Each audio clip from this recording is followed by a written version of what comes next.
Thank you and welcome back to the final segment of the show for today. We're talking to Mr. 1Allen, and the topic is homelessness and gentrification in Nashville. So let's see if we can look at this last segment, Mr. Allen, and to have you to enlighten our audience in terms of some of the challenges over the next 10 minutes of being homeless. When you get up in the morning, do you have, what about taking care of your body and eating?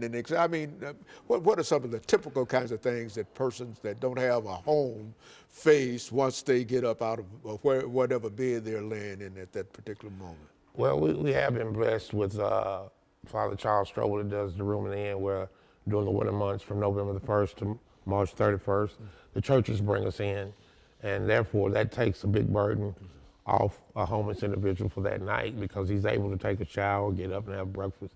But for me, I just have a system, and I can't just tell you everything I do because some of it's top secret.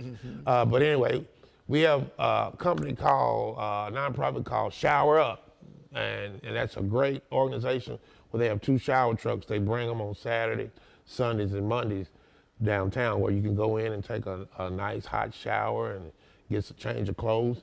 But it's kind of hard when you can't just go down to the campus or the mission. Some people don't want to go to the mission to take a shower, so you just have to deal with that situation. But I wanted to let you know that homelessness now starts with babies, because you know, you can take my house, you can take my money, you can take my wife, and then you can run into another young lady whose husband, house, and money's been taken. But one thing you can't stop people from doing, that's having sex. And they do that in the homeless community just like they do it in the housing community. So kids are being born in homelessness. Our homelessness population is starting very high now with youth. I mean, from 18, 19, 20, 22, 24.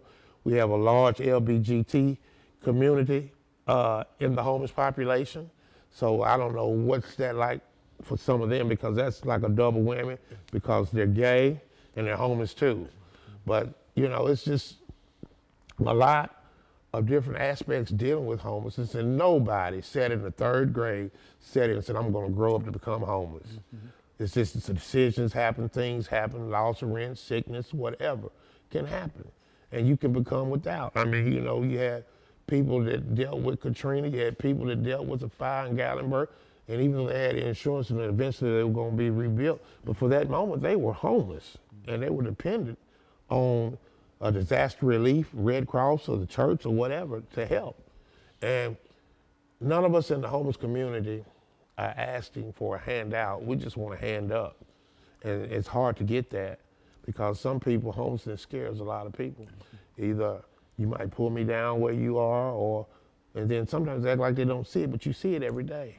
And then you see the gentrification process happening every day. All around the homeless. Not just all around downtown. And I mean, you don't have your police, your nurses, your teachers, your doctors.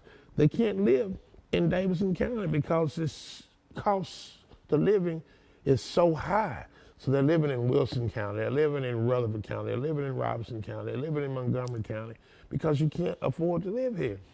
And I can remember when Nashville was a good place to live. It was top secret, and I mean, a nice blue place. And now, man, it's got the New York, California aspect, but with the money. And it's just wrong, you know?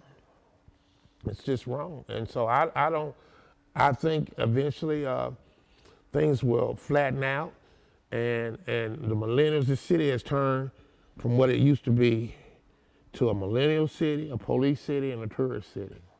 But the millennials are eventually going to play out, and then all this stuff that they're building, eventually, I think in the next 5 to 7 years, will go from affordable housing to low-income housing. Because my father sees, he carries us, you know, he sees. Yeah, you look at all of the construction that's built downtown, and what you're saying is that once people no longer can afford to live in these houses, what generally becomes of all of the housing? Yeah, I think it becomes low income. But right now, this city is full of corporate greed. Corporate greed.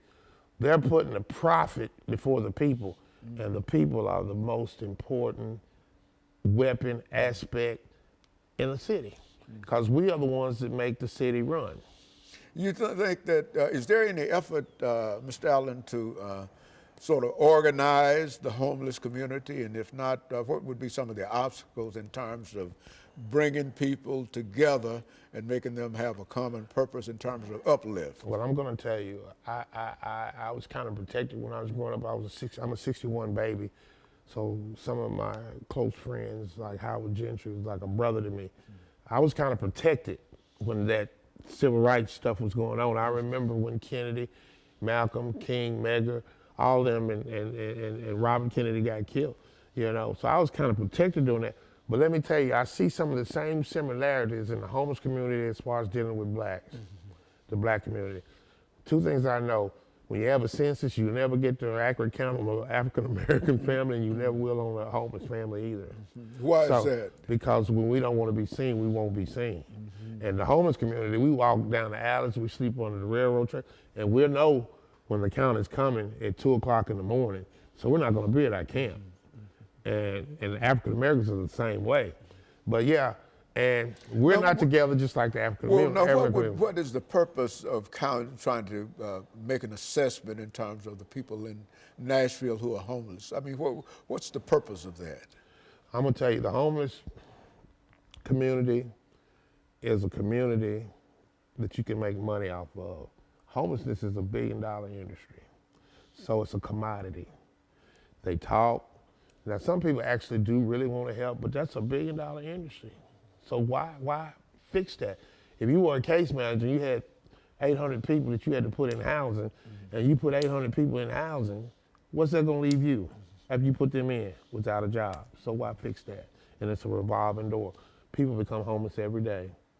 People that you wouldn't think to be homeless are homeless. And I see a lot of people tell me, Howard, you don't look homeless. What does homeless look like? So I asked the question, you know?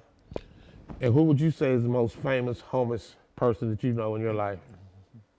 Dr. Haney, who would you say? I'm not sure I would know. It'd be Jesus. Jesus? Oh, yeah, I see what you're saying. Yeah, that's how I get a lot of people. Yeah, yeah, Jesus. Without anything. That's right. Anything. That's right. Yeah, very good. Yeah. Well, how many homeless people relate to Jesus, though? Oh, we got to get it we get that every day, especially if you're in the mission. Oh, yeah? Yeah, they come. That's how they come, the religious aspect. But let me tell you, we know them better than a lot of people, because anytime, like me, for instance, I've slept in 15-degree weather, and I drink a lot of water, where I was in a box. And when I woke up the next morning, I was able to break my box down. And then when I went to get my water was froze. And my body's 85% water. So that's God. It's nobody but God, and I know it. Here I am, asleep and able to get up, and then I break my campsite down, then I go back to get my water, and my water's froze. And so now there are a large number of what you call campsites scattered throughout the city of Nashville and et cetera. And these are at almost indiscriminate places. That's right. Any place that you would, under bridges and then. Yeah, we make our campsites anywhere. I mean, we can be up under the interstate. We can be by the railroad tracks. We can be up under somebody's garage or whatever. You know, wherever you think we're not, that's where we are. So that's what I also tell the